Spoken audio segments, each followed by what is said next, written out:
తెనుగోళ్ళు ఇచ్చిన శిల్పక పండ్లు తేనె మామిడి పండ్లు తీయంగా తిందామె తీరొక్క పండ్లు చిలక నేరేడు పండ్లు కాబోళ్ళు ఇచ్చిన మక్క కంకులు అవి పాల కంకులు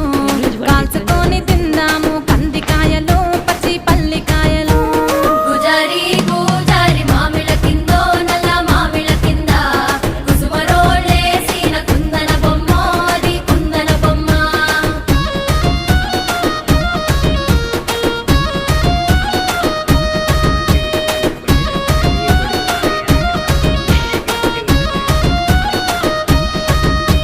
బెస్తోలు పెట్టిన పచ్చి చేపలు అవి వట్టి చేపలు